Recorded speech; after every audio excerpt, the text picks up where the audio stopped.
stage is not yet. And because the completion stage is a part of the six yoga of Naropa, so that reason in this one, and mainly, of course, teaching and empowerment, transmission, everything. So we already done by His Eminence Janga Rinpoche, but today I want to try to eliminate. What called? No. Elaborate. A little bit more elaborate certain words, because certain words people may confuse. So that way I try to go to more like a detail on the literally like a meaning of the words.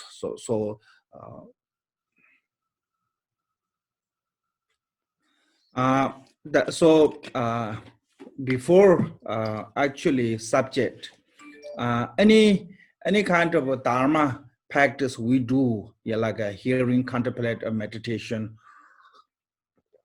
we have to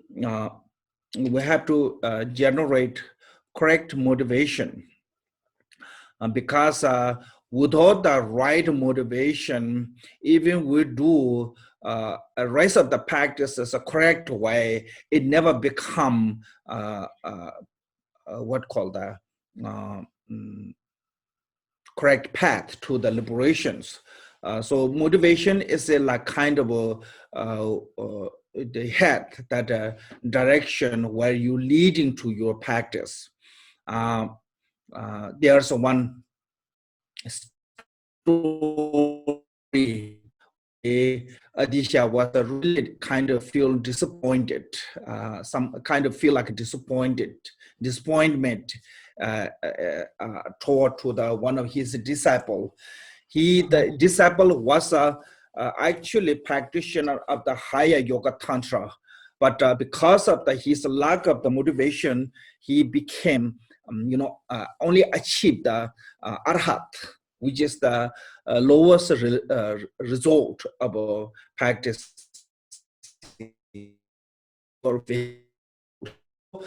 What it means, even you're practicing the higher yoga tantra or higher vehicle practice, if you are supported by the a lesser intention of the motivation, and your result will give you only lesser result. So from the higher practice, not necessarily you will gain the higher result if there's a what called the correct or right motivation is not supported. So that reason, first of all, we have to try to make the right motivation to any kind of, not just only this time, any kind of dharma practice we do, because even we do follow to the path to the dharma of which is the Buddha taught. If our intention is a mundane benefit, we'll gain only mundane benefit. That dharma, what we practice, is not become a path to the liberation. So that reason, you may think that, oh, this is not necessary, to want to spend too much time to the preliminary practice, because I really want to concentrate on the essence. Lots of people have that kind of attitude. Or I just only want to focus on the essence. I don't want to waste my time to the here and there for unnecessary, what called the unimportant things. Make sense? So that way, sometimes people treat as including the motivation, practice of the motivation or preliminary as a part of the unimportant. So I think this reason, in the generally Kagyuba traditions, especially Lord Jidis Sumgun said, others non-profound is my profound. Without that,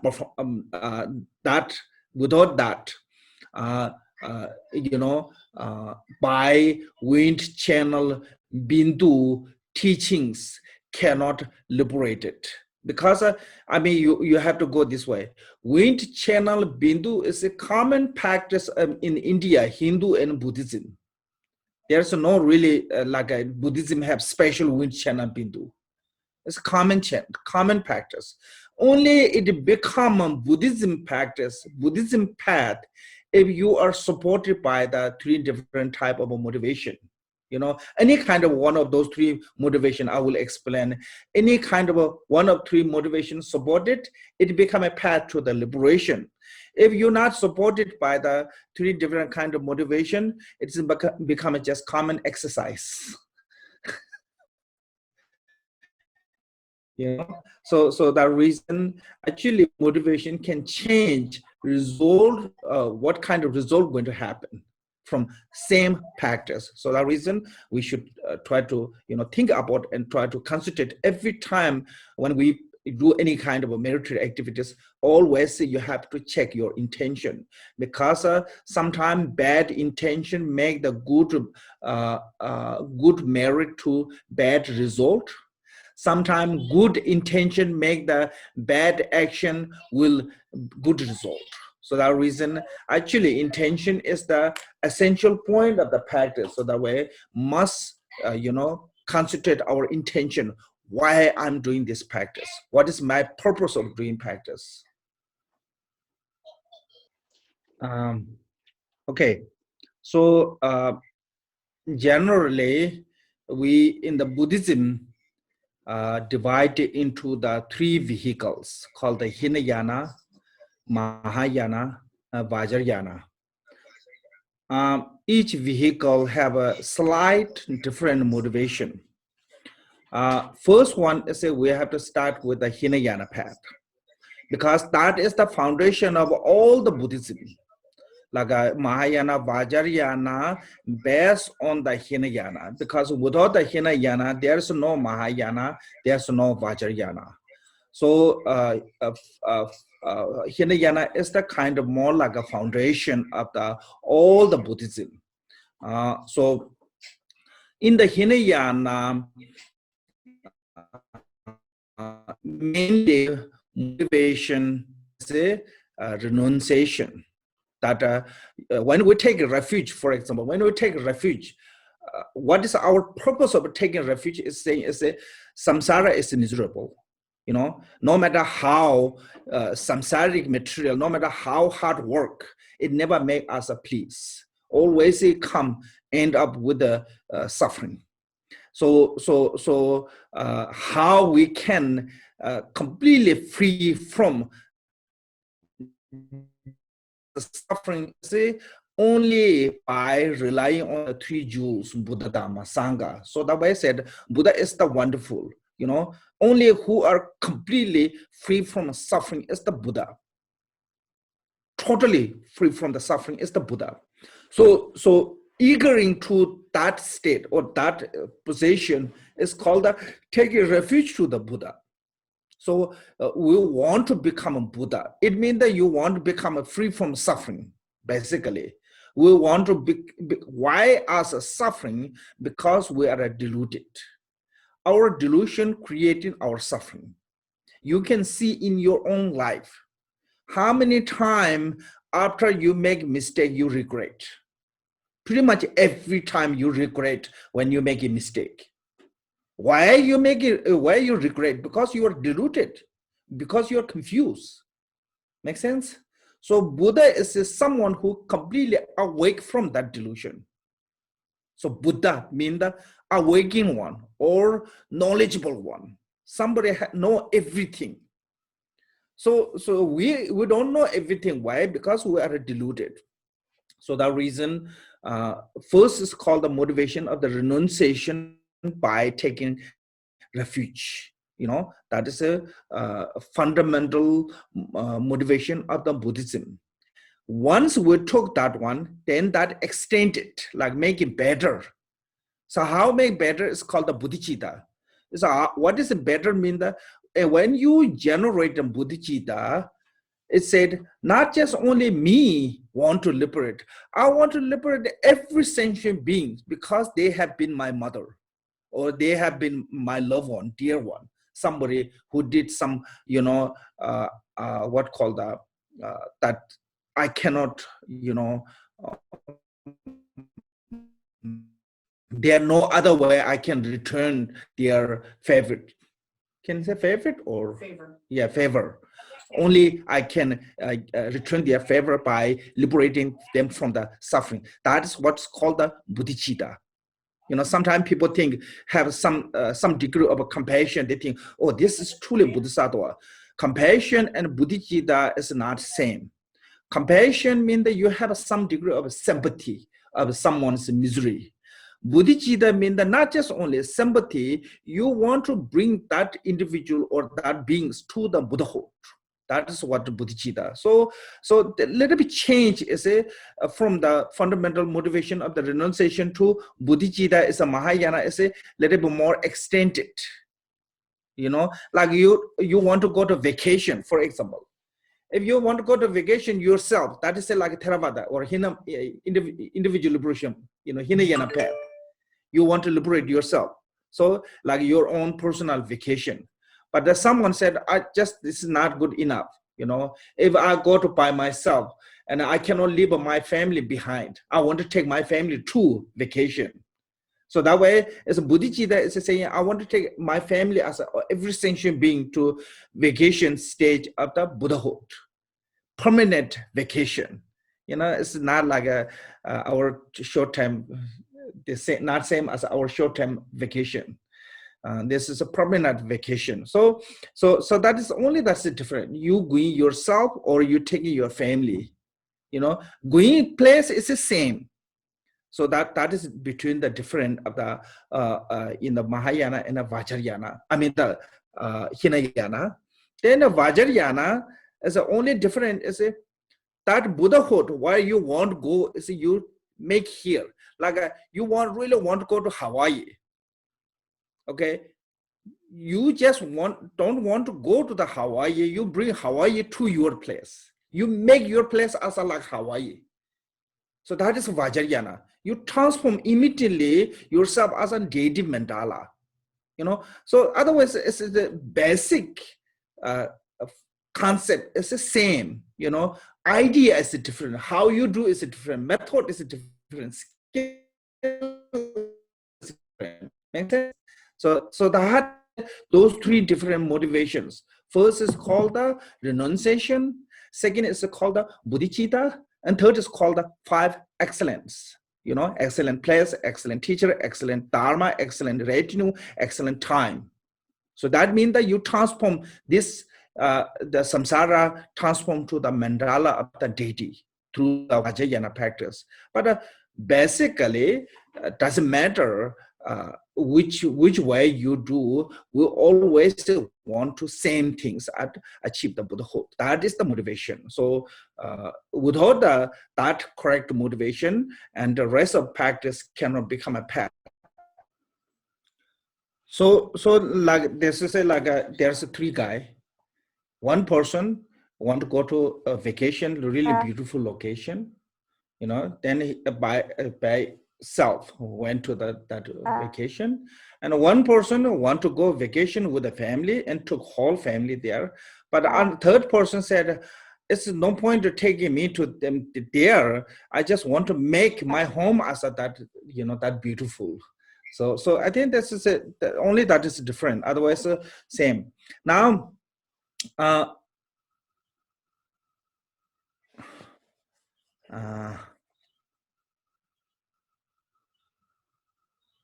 Also, I think I can say, thanks to the Adisha, most of in Tibetan, they don't have this misunderstand, because I think, I assume, maybe that's my assumption, yeah? Maybe my assumption, but I feel this way. Lots of newcomer of the Vajrayana, like from different, culture, to join into the Vajrayana. Some people have, even they have a background of the Theravada or Mahayana, but when they join to the Vajrayana, seems more like relaxed, more relaxed as a less, less what called disciplined. Make sense? Relax as a like feel like can do more, things. I don't know how to say this. Huh? Relax isn't the best word. I know what you're saying, but I can't think of one. They feel entitled. They let their guard down. Lenient. And they get lenient and they don't follow. Yeah. So they no, they don't follow. They assume no need to follow. Assume that they don't need to follow. Like so kind of more become a more loose, relax. Lax. Lax. Okay. Yeah. So reason is some people think the Vajrayana allowed to do lots of things that is cannot do in the Hinayana and a Mahayana. That's totally not true. So in Tibet, it made clear by Adisha, because before Adisha, actually it happened in Tibet. But after Adisha, it never happened that one, because Adisha made clear on that. Yeah. So Adisha made really clear on that. Now, so the reason there's no really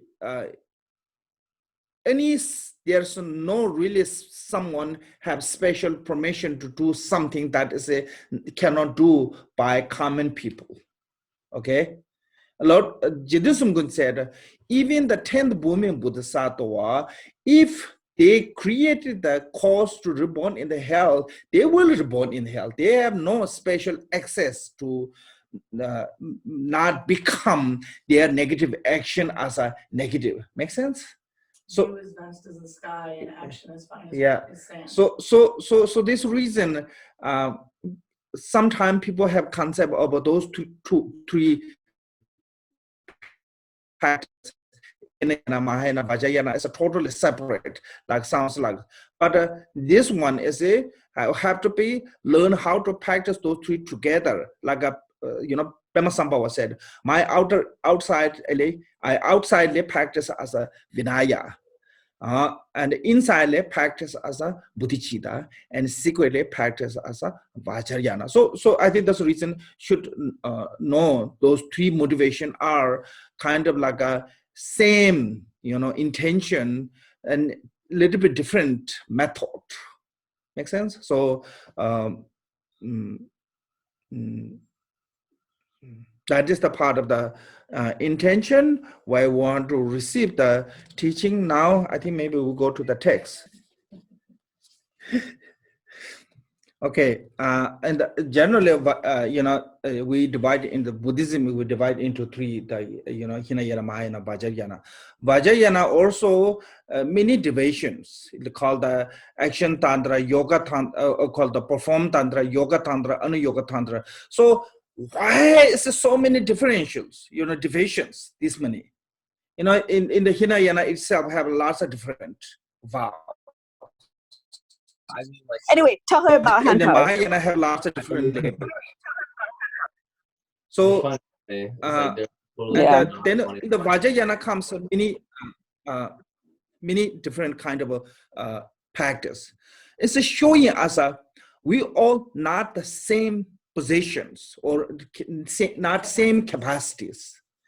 Every individual have their own specialized. Every individual have their own way to train. So if we try to follow to the one kind of like a rule of regulation on only one way, it's not necessarily going to benefit to everyone. Some people are better with the Vajrayana method. Some people are better with the Hinayana method. It's an individual have different way to train, but the goal is liberation. So long as we will achieve our goal, and doesn't matter which way we join. So some join to the Hinayana way, some join to the Mahayana way, some join to the Vajrayana way, but don't lose your goal. Okay, doesn't matter which way you join. Don't lose your goal. Like if you want to go to the Washington DC, there's so many different routes. Long as you're not losing your road, you will reach to the Washington DC. It doesn't matter which is 270 or 495 or 95 or which route you goes. Your destination is a Washington DC. If you lose the between there, you will never reach to the Washington DC, no matter which route you choose. So you have to stay on the path without the losing path and go there. So then you will reach there. So this is a individual have different capacity. You know, it's like some people think, you know, oh, mine is better than their one. There's nothing is best or nothing is worse. You know, generally there's no best. Like His Holiness Dalai Lama said, generally there's no best religions. Because it's individually, like some people, it's a best religion could be Buddhism, but some people best religion could be Christian or Muslim or any other religions. Long as it makes you a better person, that is the best path. So you have to find one, you know, kind of like a suitable to your elements, your you know, personality, some kind of practice that is really comfortable to you, then join with that. So that reason there's so many different kind of teachings, you know, that show us how skillful Buddha was and how great knowledge Buddha has, you know. Not just only he's saying, oh, I went on this road, you have to come on this road. Buddha didn't say, I went this road, but you can come on this road too, this road too, this road too. You know, there are many options given. Everyone is not same. So that is actually you can go to American market. They know the consumers thought, you know, that way they make so many choices. That I think that's similar, that those are skill. You know, so Buddha was really skillful to give this all different method to reach to the final goal. So that way, in the Vajrayana, we divide it into the basically 4, you know, action, performer, yoga, anuyoga. And anuyoga itself also, Marba divided into 4. It's called the Mother Tantra, Father Tantra, non-dual Tantra, yeah, and Essence Tantra. So Father Tantra as a Guya Samaja, Mother Tantra as a Mahamaya, and non-dual Tantra as a Vajra, and Essence, very Essence Tantra as a Chakarsambhavara. So this Vajravarahi practice is belong to the Chakarsambhavara Tantra, part of the Chakarsambhavara Tantra.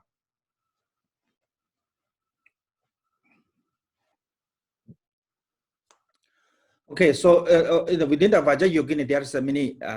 My personally, I did with the Chakarsambhavara called the Pamulhanga. It's the 5 deity Vajravarahi, twice, one in India, one in US.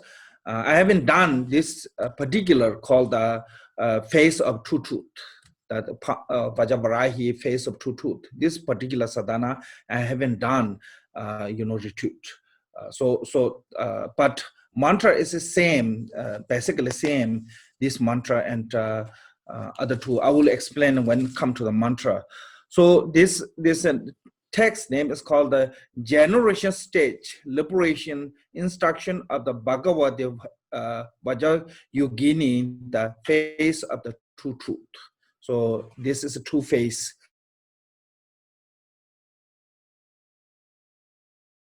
Okay.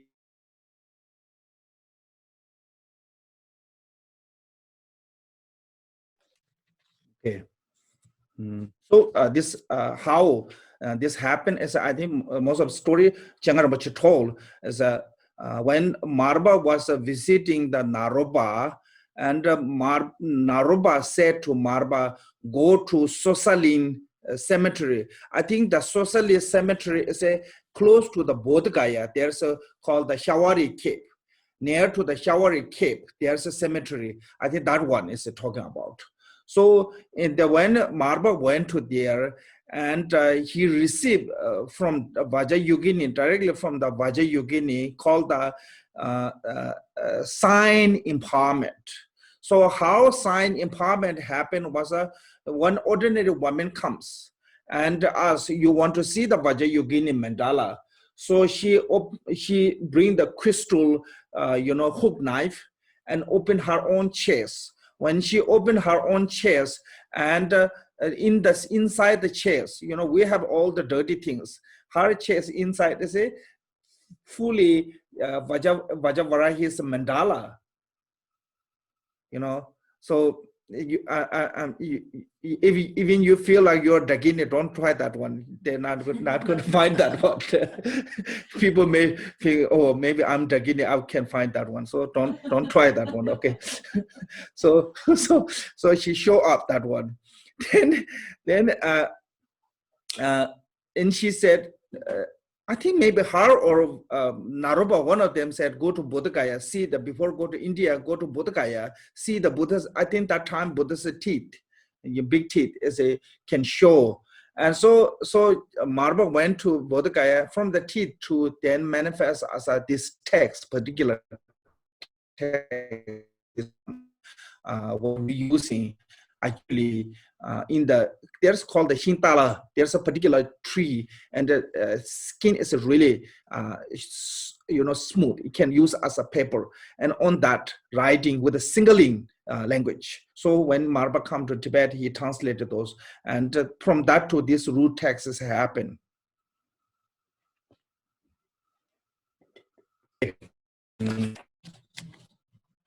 So actually, sadhana, we have here two bodhicitta, aspiration bodhicitta and action bodhicitta. I'm not going to go to too detail.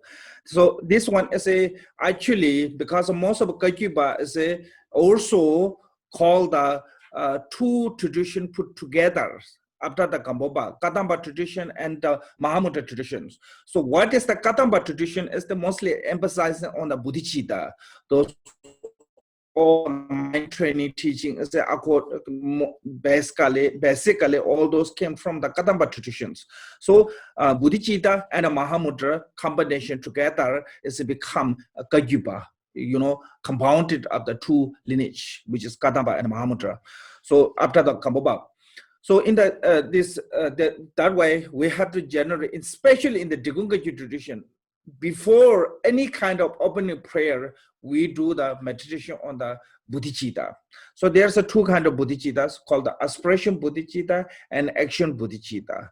When come to the aspiration bodhicitta, you don't build the limitation of you. You have to make greatest intention. So what is the greatest intention? Is all mother sentient being, limitless as space, especially those enemies who hate me, obstructors who harm me, and those who create obstacle on my path to liberation and omniscience. May they experience happiness, be free from suffering, and swiftly may they attain the precious, unsurpassed, perfect, complete enlightenment.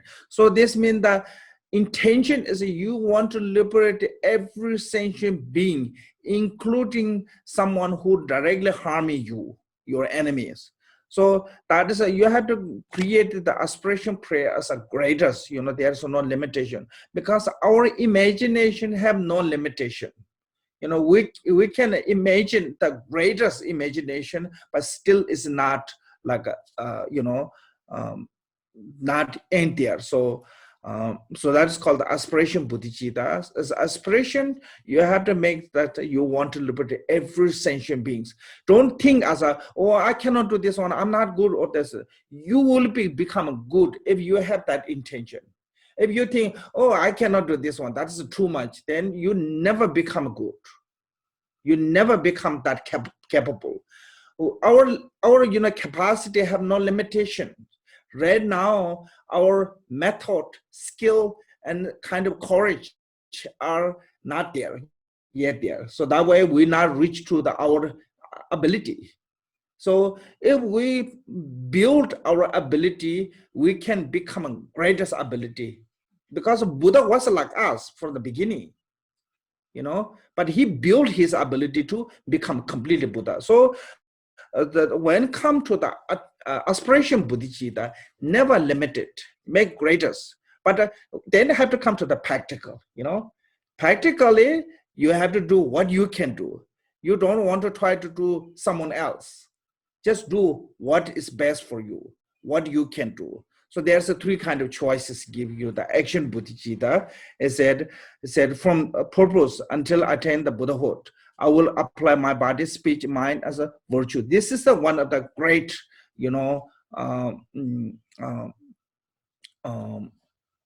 someone's courageous one. But maybe you cannot do that one. That is too much for you. Then it's okay. There's still second choice. Said until death, I will apply my body, speech, and mind. So even you cannot, make the commitment of until completely Buddhahood, you want to make that, your body, speech, mind as a engaging in the virtue. But you can make this life, you can dedicate for the practicing. But some people, even that is a little bit difficult, then said, I will apply my body, from today until this time tomorrow. So one day, I think most of people can do. So that way, there's a vow, one day vow, lifetime vows. Some people cannot take the one lifetime vows, just take one day vows. That is also vow too. So there's a said, from today to until this time tomorrow, it's 24 hours. I mean, that is impossible to cannot do that one. So this is showing us when perform based on your ability. You don't want to become someone else. So if you can help one person, help that person sincerely. If you can help 10 people, help those 10 people sincerely. Even you cannot help every sentient being. It is okay. Do your best what you can. So that is showing as two different aspiration bodhicitta and action bodhicitta. Aspiration bodhicitta have no limitation. You have to make the greatest motivation. But when it comes to the action bodhicitta, then do much as you can, because especially newcomer of the Buddhism, they have an enthusiasm so much. Then after that, like few weeks, few months, some people even not take a few weeks, few days, they burn out, then give up everything. So don't want to burn out yourself. So just do small things, okay? But that small commitment, whatever you make the small commitment, don't break that one. Just keep going continually. Even if you have no time or whatever, you have to make time to do that small commitment. Like, for example, you want to do like a 7 recitation of the mantra 7 times for day. That one should do no matter what comes, should try to find. And that's an example, So I think we should start one small one, from the small one. When small one is becoming good, then increasing that one, extend it. Then one day you can become a great ability by, gradually increasing. Don't gradually decrease. Some people at the beginning try to do so much, and tomorrow become, oh, tired, maybe I do less. Then day after tomorrow become less. One day said, oh, maybe I do later. They give up totally. So don't decrease your practice, whatever you do. Okay, increase, but start, it doesn't matter how, amount doesn't matter how much. Just start one small one, what you can do, and from there too, without giving up that one, and try to increase that one if possible. If it is not possible, just do that one continually without losing that commitment. So I think when it comes to the action, just do based on our ability. In Tibetan, we said, if fox try to jump where lion can jump, fox can break their own back.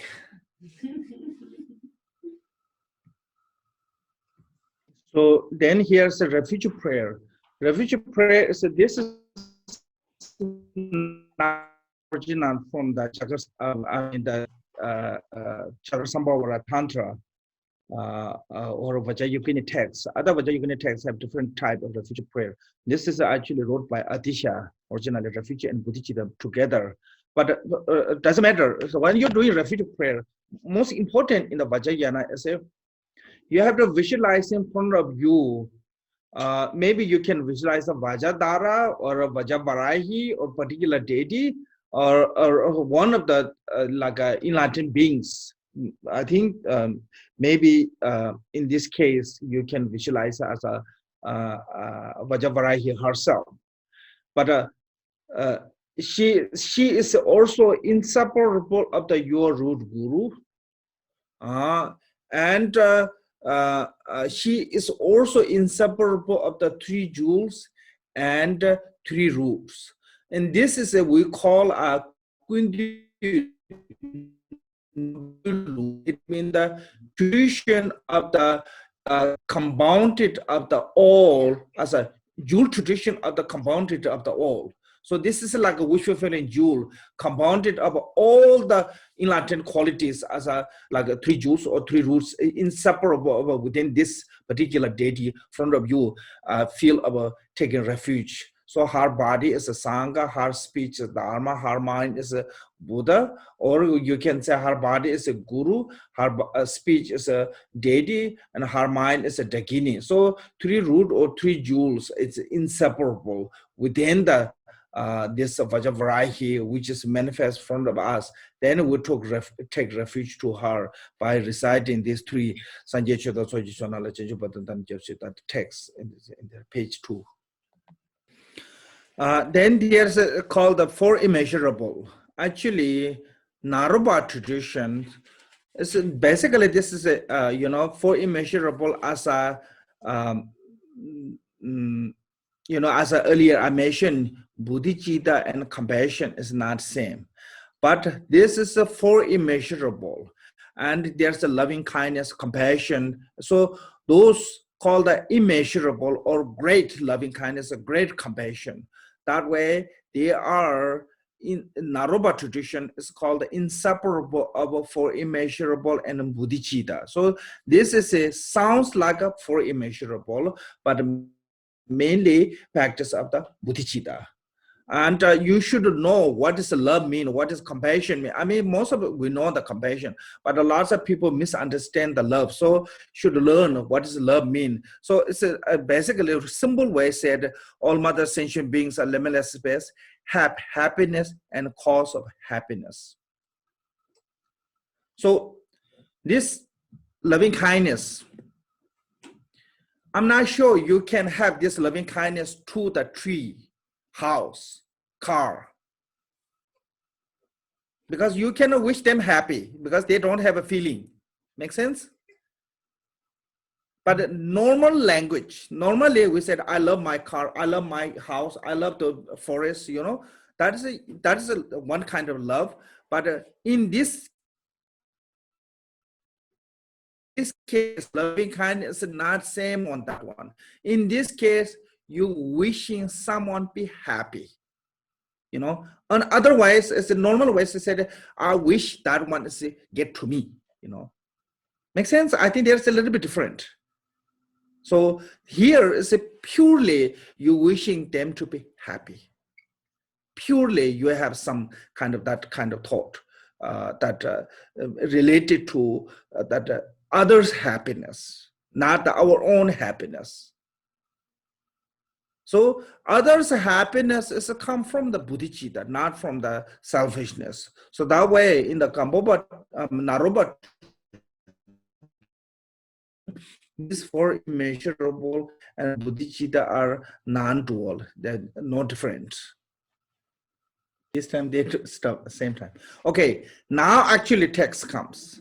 The actual text comes. Nam Guru Vajrayogini.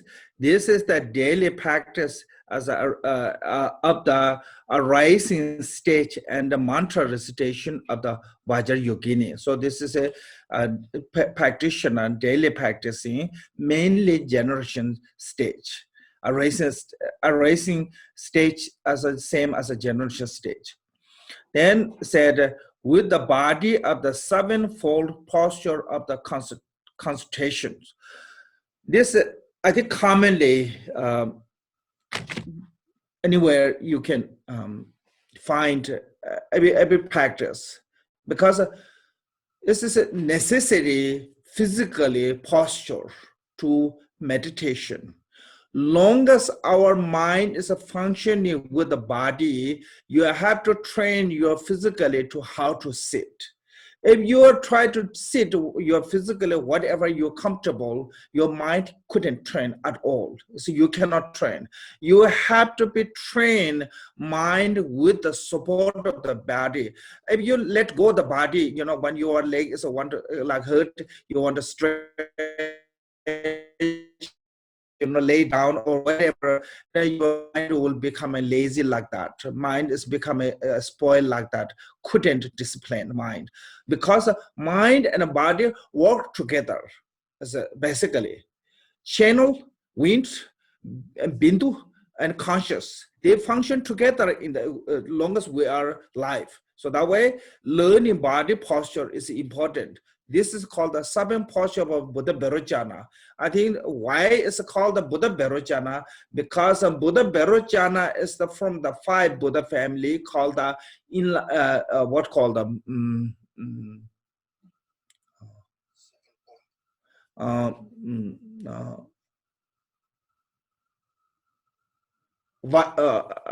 what called embodiment of the Vajra, embodiment of the body of the enlightened, embodiment of the all Buddha's body as a Buddha Bhairojana.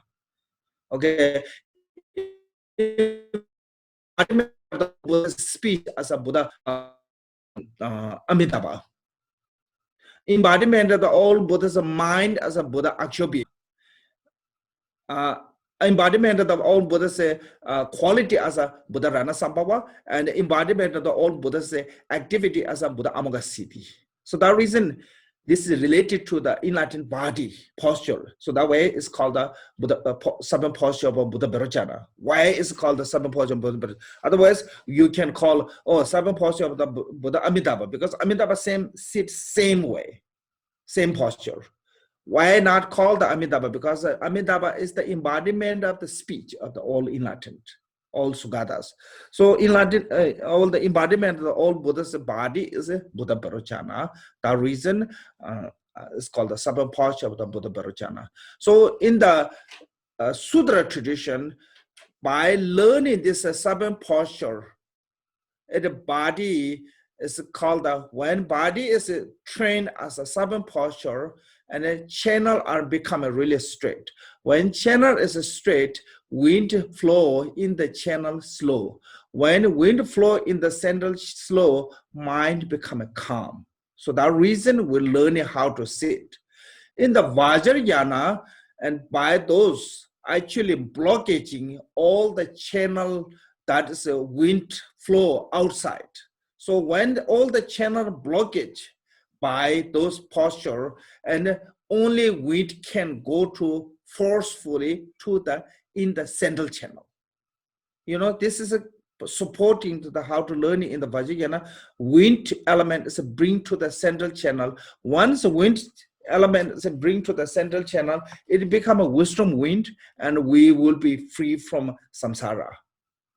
So same time in the sutra is called the first the first bhumi, and Vajrayana is called the enter the wind in the central channel. Those are same time. So that reason, this learning how to sit on the seven posture, especially from this, most important is the 2 things. Make sure your spine is straight, because a spine straight make the whole channel straight, and your shoulder is open. When your shoulder is open, it becomes less stress, because sometimes meditation bring you too much stress. So shoulder open is called free from the wind disease. It means that's kind of stress. So that way I said shoulder is open, like push back. It make you kind of like relax. So I think those 2 are especially really important to learning physically how to sit. Okay, then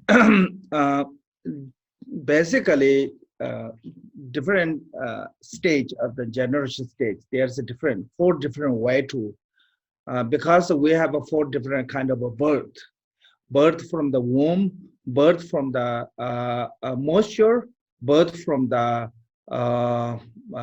egg, and miracle birth. So purifying or liberating from those 4 different type of a birth, there's a 4 different way to generation stage. So this is actually in this text is basically is called the 4 Vajra generation stage, four Vajras. So first one is a meditating on the emptiness. First stage is a meditating on the emptiness. Second one is a according to the Naropa tradition, maybe sometimes you can see different, but according to the Naropa tradition, first meditation on the emptiness, then second meditation on the seed cell bowl, and third meditation on the complete body, and fourth meditation is to place the mantra on the like forehead, arm, throat, at the heart, home. Also, there other mantra will come later. So those called the 4 generation stage, 4 Vajra generation stage. From there to first is to come to the meditation on the emptiness. Why we have to meditate on emptiness? Because our mind is have a really bad habit of the conceptual of grasping on the existence. That habit is have been permanently so long, it's so old, so that we need a really strong antidote. So how to cut that conceptual is a strong antidote of the meditation on the emptiness. So here is the 3 mantras. According to the like Chugya Rinpoche, and also one of the holiness, Digung holiness, sadhana is the same, those pretty much same. According to that sadhana, these 3 mantra as a purity of the body, first mantra. Second mantra is the purity of the mind, and third mantra is the purity of the speech. That is basically purifying your body, speech, mind by these 3 mantra. Om Subhashita Sarvadama Subhashitaham. Second is Om Shunyata Janabasa Subha Om Vazashuddha Savadama Subhasam. And third one is called the Om Yogashuddha Savadama Subha Yogashuddhaham.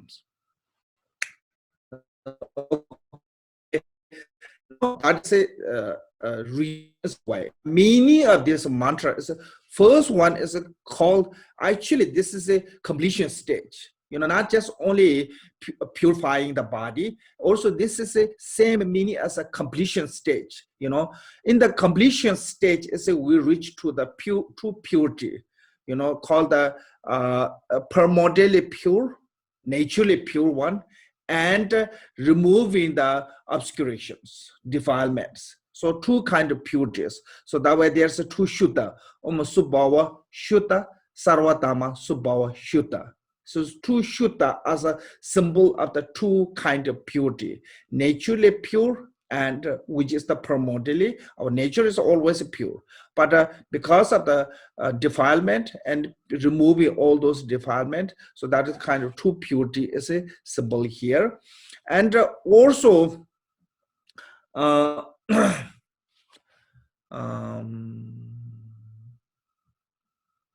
I forgot the name of the Kamakaji master who wrote a great commentary on this practice.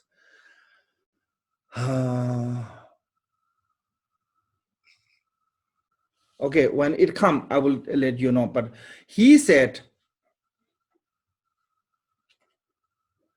Buddha gave this mantra, this particular mantra, because we are caught on the web of the conceptual of a subject and object, dualistic. So how to freeing yourself or removing that with this Vajra armor, Vajra weapon. meditation on the emptiness too. We are freeing ourselves web of dualistic. So this is the mantra. The second mantra is Bhajan Shuddha Sarvatama. Is it one way, as earlier I said, is the beauty of the speech, but also this is meaning is a union of the emptiness and compassion, great compassion. Okay. The third one is Yoga Shuddha Sarvatama. Yoga Shuddha as a non-duality of the wisdom and samaya beings. You know, so it means that what you visualizing and permanently existing of the Buddha or the true Buddha and what you visualizing is inseparable. So meaning is a come this way. So point is a by this three mantra, you are meditating on the empty nature. Before you transforming to the deity's form, you have to meditate on the empty nature. So that is called the meditation on the emptiness.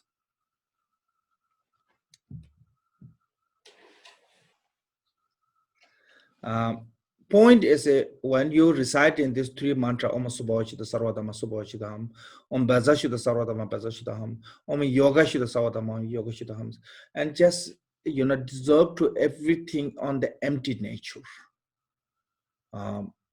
Before transforming to the deity, like an empty space. It's also like if you really want to build a house somewhere, first thing is you need the place is clean. If there's an old house, you have to tear down. First, you have to hire some company to tear down that old house. Make sure the land is there's a space. Yeah, can say space. Land is empty. Clear. Yeah, just clear. Then finally you can start to building house. Like you gotta clean it before you can so if you not clean the old house, you cannot build a new one there. So our body is like an example is an old house. If you want to change that old house to the new good-looking deity, just diminish this old one. So that is how dissolve through this meditation to become like empty nature space. Okay, so look here, page 4. By purifying with this three mantra, all the phenomena subsumed within the grasp it and grasping become emptiness. So first mantra called the Om Subhachita Sarvadama, how do I say that when you recite in the first mantra, realizing that the grasp it is devoid of the self entity. When second mantra is recited, that realize that the grasping is the devoid of the self entity. Then when you recite the third mantra, and even the those both kind of like a beyond those two concepts, can say grasping and grasp. Yeah, beyond that concept, union is basically gone beyond that concept. So that is those three mantra is become emptiness, mean the true nature, union, true nature, which is the beyond that concept as with the third mantra. So that is the meaning of the actually that three mantra here. That way you have to visualize and meditate here a little bit. Then it said from this state of the expressing hung, the Vajra Foundation, enclosure, tent, canopy, arrow, net arise. So this one is maybe lots of people have a difficulty to understand. Hung as there's also in the Chakra Sambhava called the four hung mantra. So like build the wall of the hung mantra. mantra is like a bottom of the mantra is like a bottom of the earth, and the top of the mantra is like a even the four Brahmin state. So reach to that kind of high mantra visualizing. From that, the mantra too, basically the hum hum, the transform to the, it's called the Vajra Foundation. Vajra Foundation basically is a cross Vajra. It's like a two cross Vajra, but completely sealed with many different Vajras, many different sizes of Vajras, completely sealed like this earth, completely sealed. Even the air cannot come through that one. So solid, so strong, and earthquake or no matter what happened, not going to destroy it. That is called the Vajra Foundation. And enclosure is the wall around the, you know, the outside. This is have to be huge one. You have to visualize as a really big one.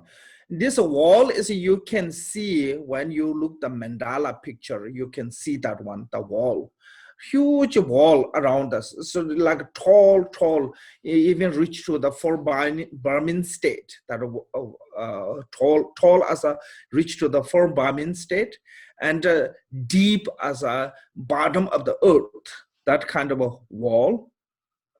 From that wall radiate the light. When light, that light become a tent, Vajra tent.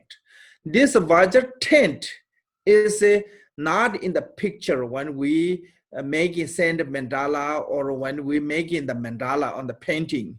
There's not. You cannot see this one. But this Vajra tent is between the wall and actual mandala. There's a tent. As like Chakasambhara said, four direction wall. That four direction wall on the Vajra ground is become smaller, and become the Vajra tent like that. It's called the Vajra tent. Then in the said canopy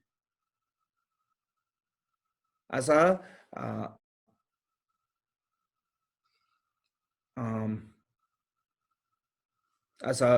around the tent, inside the tent, kind of decoration canopy. But important is here said canopy and say arrow net. What is this arrow net? Is a normal our Vajra. Where's my Vajra? Oh, here. Normal our Vajra, you see this that the point is close, okay, join. This Vajra tent Vajra is all the point is sharp, like pointing out. All those points are really sharp, that no one want to be near that. That sharp is called an arrow.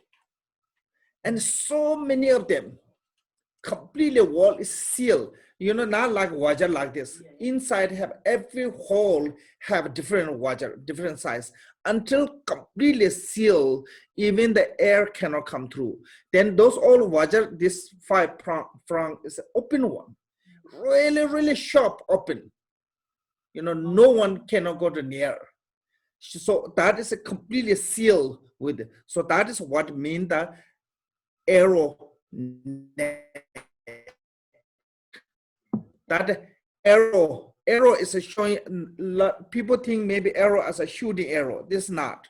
This is a Vajra's, this point is a sharp one. That's called the arrow. It's kind of like many different size. It's a really sharp metal. Really sharp metal. It's like so many of them completely seal the Vajra tent. So surrounding outside is the great protection circle of a blazing primordial wisdom fire. Then outside of the wall, this one is not same as a Vajravarahi heart fire. Outside of the wall, there's a fire.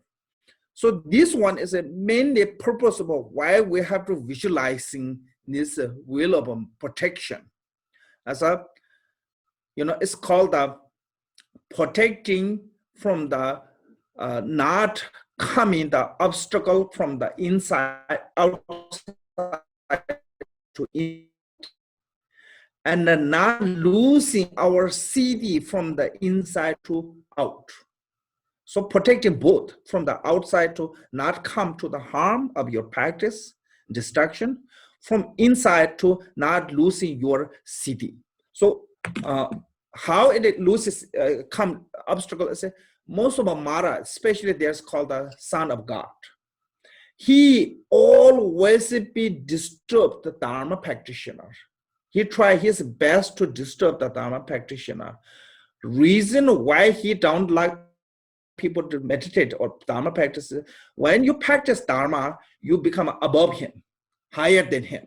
He doesn't like anyone go higher than him. So that way, especially he disturbed for the meditation. Whenever you meditate, he come to disturb you. So that way, by this will of protection, protect you from his destruction. Because if he can distract you, then you can arise your emotion, negative emotion. Yeah, attachment, hatred, jealousy. More your negative emotion becomes stronger, your CD will lose. Make sense? It's damage your accomplishment. So that reason when we do retreat, we make sure no one can see you, you cannot see them too. That is isolated retreat. When we do retreat, closed door retreat, we do that way. You have to close the window, everything, make sure you don't see that person too. From outside to not allowed to see inside one retreater not allowed to see out. When you really isolated retreat, when you do, so that is a reason is because you don't want to lose your own accomplishment by the distraction from the outside, and also you don't want come distraction from the outside to disturb your meditation. So this reason you have to meditate this will of protection, that's physically, and emotionally, can say mentally. Greatest will of protection is bodhicitta. Like when Buddha was under Buddha tree, he was meditating. The Mara come disturb him so many different ways. Finally, he bring all his army and weapons, and they throw all the weapon to the Buddha. Buddha meditated compassion. So that compassion, because of the compassion, all the weapon become a flower, transform to the flower. Make sense? So that is how we have to meditate our own safe for our spiritually safe, yeah? Spiritually safe guide. How to guide us? By meditating compassion. So if you truly can meditate compassion, there will be no enemy for you. Why? There's no one become your enemy. We cannot meditate compassion, that way we have so many enemies. So when you have too many enemies, you know, like these people doing this and that, so we have so many complaints, you need to reimburse, can say, like make stronger your compassion. Reinforce your compassion. More you reinforce your compassion, it becomes less and less enemies. Yeah, why? Because then you can have a more, like right now we see as an enemy as an enemy. Slowly, when we have a strong compassion, we see as an enemy as a patient. Then you no longer have that what called the resentment. Resentment. You no longer have. Like if you have a patient is behaving really bad way, you only have a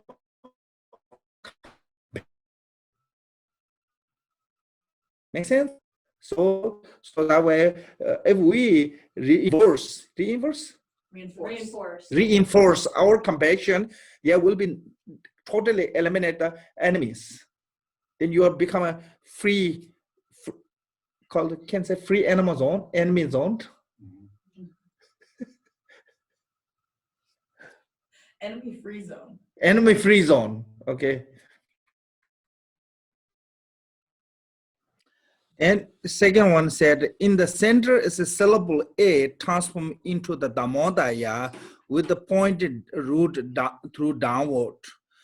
So it's expanded in the top like the hood of the cobra. Outside is blue and inside is red. So immense. So this Damodaya, there's two triangles, okay? Two triangles. Damodaya means the triangle. There's two. One is as a base, like earth. One is called the Tentop. It means the base. And the second triangle is a Kantop, mean the palace or mandala. So earlier we said a Vajra Foundation. So Vajra Foundation is between those two. One is a bottom, one is a top. So Vajra Foundation is like that. So this is like our earth is the first Damodaya. On the earth, we built what called the foundation for the house. That is called the Vajra Foundation. On that foundation, we build the rest of the house. That is called the mandala. So there's a double triangle. Double triangle, so one is the base, one is the mandala. So between these two, the Vajra Foundation is a cross Vajra is between these two. So that way it makes you easier to visualize, I think.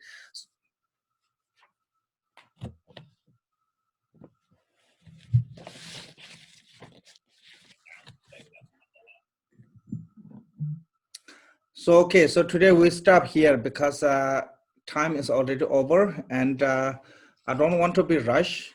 And today we stop here, time is over. I need to mute him.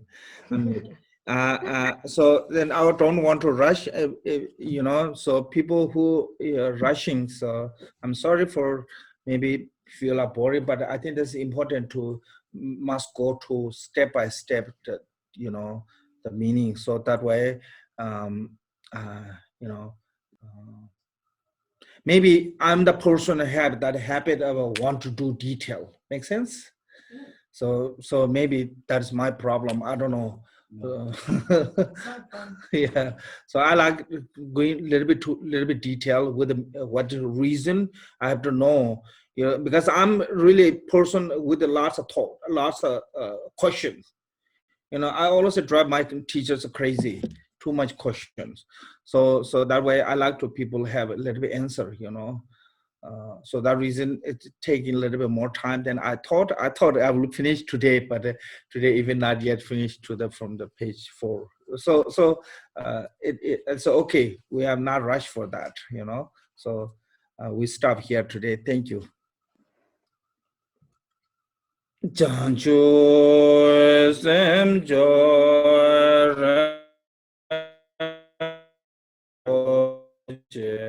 ma